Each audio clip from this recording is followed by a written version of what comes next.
This is the AEW Wrestledream 2024 full show results video which takes place at Tacoma, Washington's Tacoma Dome.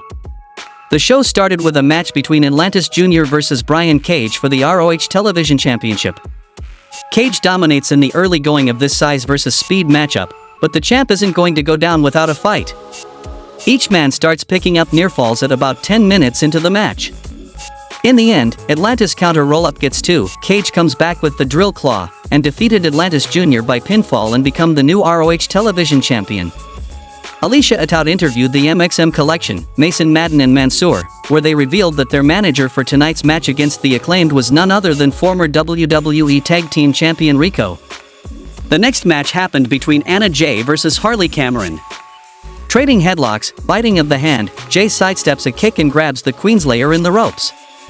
To the floor, Cameron throttling her on the mat, hard whip into the apron, back inside, side Russian leg sweep for 2.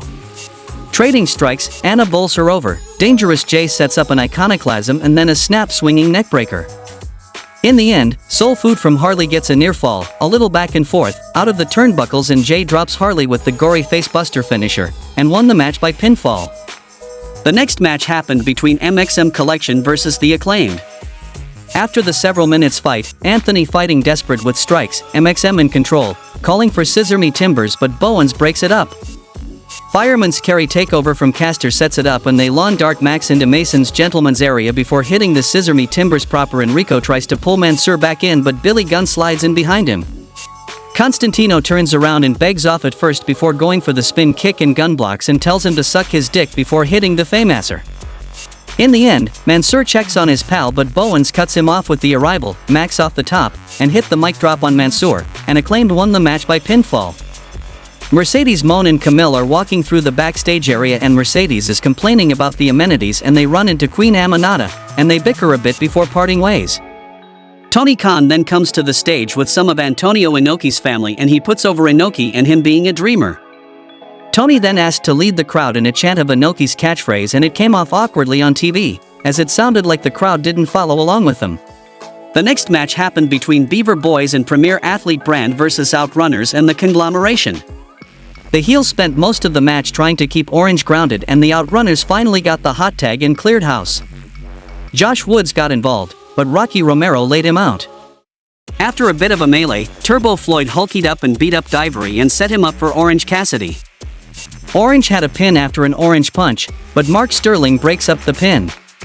In the end, the Outrunners threatened Sterling into the ring where the Conglomeration lay him out with a total elimination and the Outrunners hit their finisher on Ari Divery, and Outrunners and Conglomeration won the match by pinfall.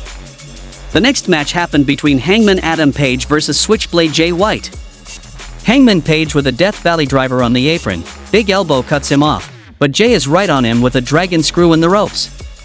Hangman powerbombs him into the apron and then again into the steel steps, fighting up the ramp over referee Paul Turner's objections. Page gets his belt out, Turner threatens to throw the match out but Switchblade is defiant and Shinbreaker puts Page into the edge of the ramp.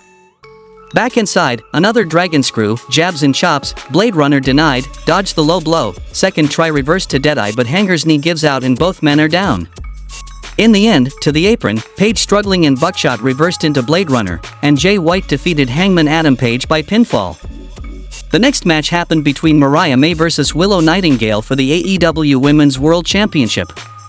Back and forth, Willow bites her ear, hip attack into a lariat, buzzsaw roundhouse kick and the champ is down. Off the ropes, spinebuster into a folding press, only 2, German suplex gets the champion 2, Nightingale with a modified figure 4 and they trade shots in the hold. Bashing May's face with her own knee, Willow lines her up for the cannonball and Mariah gets her up for Mayday, and Nightingale kicks out. Back and forth on a victory roll, no winner, Willow blasts her with a kick to the face, fireman's carry, Blu-ray lands true but Mariah kick out. In the end, up in the corner, May reverses, avalanche Frankensteiner, flash knee, and then hit Storm Zero, and Mariah May defeated Willow Nightingale by pinfall to retain the AEW Women's World Championship.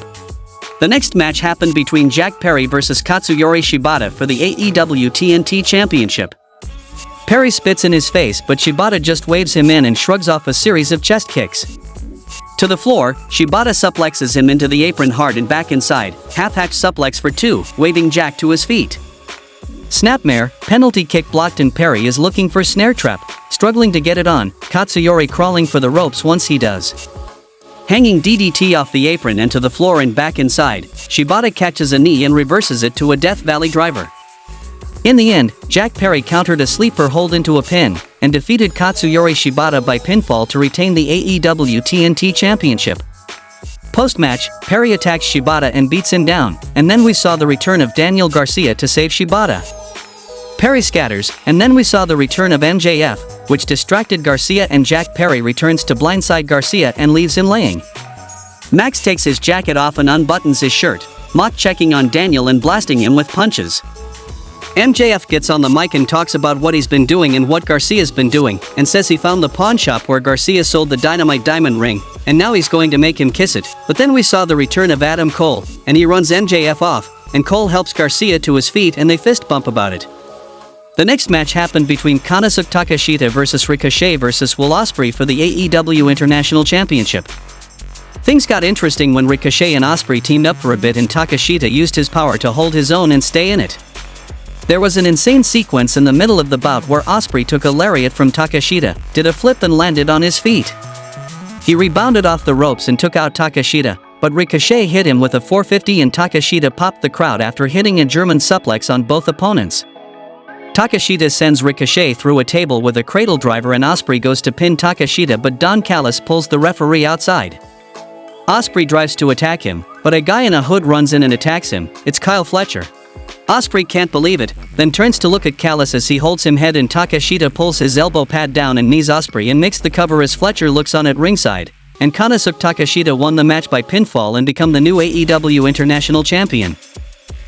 Post-match, Fletcher pulls Ospreay in, underhooks, and delivered Tiger Driver 91 to Will Ospreay and Will convulses on the mat while Callis pats Kyle on the back for a job well done.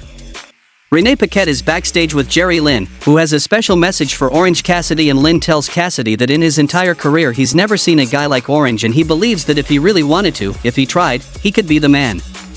Hook rolls up and tells Orange that Jerry is right, and Cassidy is left in thought.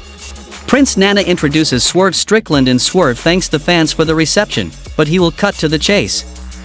Regarding his health, he says he is still feeling it a bit, and he's got some tingling.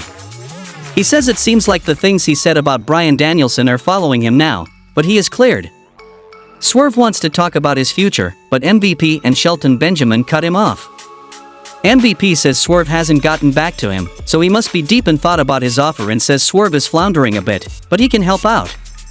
MVP wants to talk business, but Swerve brings up their past together and Swerve says he learned a lot from MVP, and Shelton was a big inspiration to him. He weighs the pros and cons of siding with Nana and MVP, but calls Nana family and says he doesn't turn on family. Shelton threatens Swerve and says they weren't giving him an offer, he's either with them or against them. Nana and MVP try to get in their way, and Christopher Daniels runs out with a group of security before it goes any further. We didn't get Lashley here, however, it was more surprising that this basically ended without physicality. Swerve took a great dig at Nana and said he still sells weed to high school kids in hotel parking lots, which got a pop from the crowd. Then we saw a 2 out of 3 falls match between Beast Mortos versus Hologram. Hologram wins the first fall by pinfall with a rolling crucifix pin, going up 1-0. Beast Mortos wins the second fall by pinfall with a discus lariat, evening things up 1-1. Back up top, Avalanche Frankensteiner from Hologram. Perching again, walking the ropes, diving crucifix driver sets him up, rolling crucifix pin, and Beast Mortos won't stay down either. In the end, Hologram wins the third and final fall by pinfall with a Revolution powerbomb, and won the match by 2-1. The next match happened between Brody King versus Darby Allin. King had the upper hand for a good portion of the match, but Darby came through when it mattered. This was a hard-hitting David meets Goliath battle, a match that Darby made his name on, and the ring steps were the most prominent weapon used here. Darby waved goodbye and shoved King back first onto the ring steps, then hit a coffin drop on top of them. In the end, Brody King ran in to beat the count, but Darby hit him with another coffin drop, and defeated Brody King by pinfall. King ended up shaking Darby's hand as a sign of respect, as commentary noted it was the first time Darby pinned King in 8 matches against each other.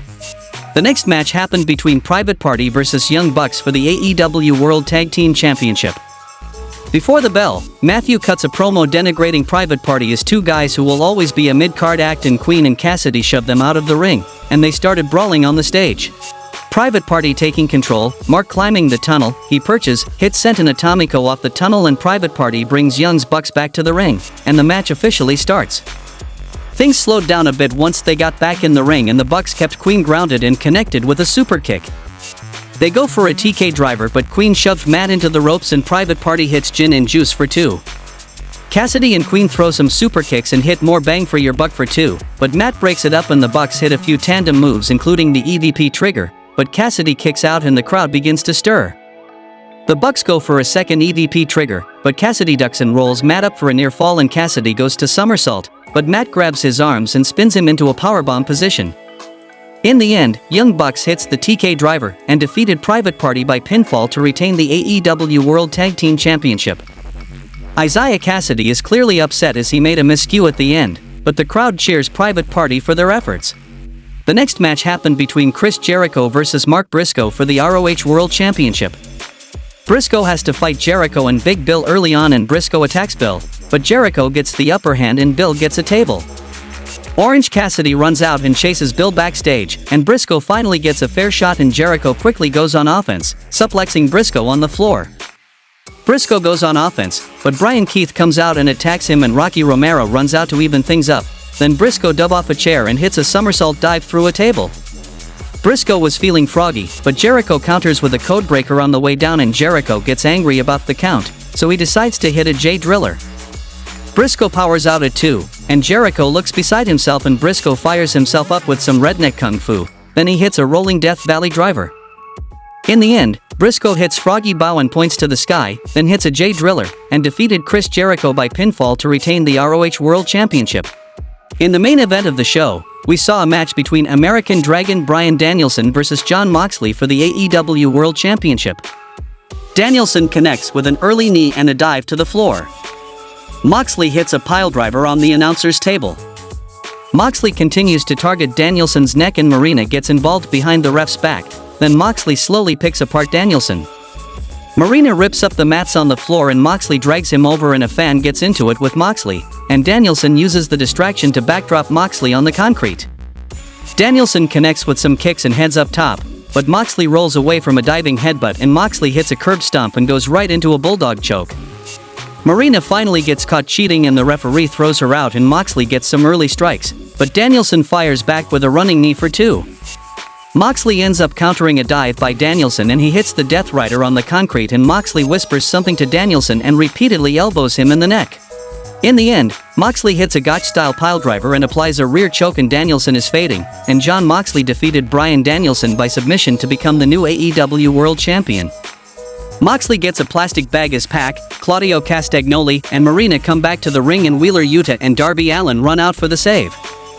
Yuta ends up turning on Darby, and they tape him to the ring posts. Moxley makes Yuta choke Danielson with the bag, then the Private Party and Jeff Jarrett run out to try and help, and they get cut off by Moxley's group, and they put Danielson's head through a chair. Claudio stomps on the chair, then the locker room spills out into the ring, and Moxley heads through the crowd with the title as the ring crew checks on Danielson and frees Darby.